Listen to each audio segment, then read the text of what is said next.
Hello everyone, Assalamu alaikum. How are you all? I hope you are well. Welcome back to my channel in this new video.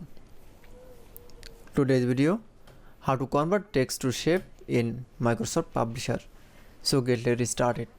At first open your Publisher document. In this video, I will show convert text to shape. Now, you can see, now going to the insert menu option. Now click. Then click for word art option. Now select from a word art. Now for click. Now type your text.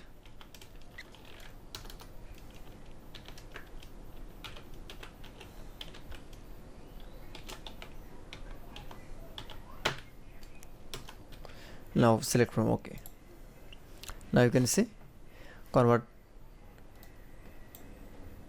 text to shape. Now there is firstly type from text.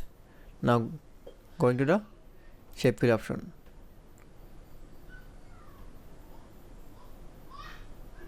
Now select from a color. That it's.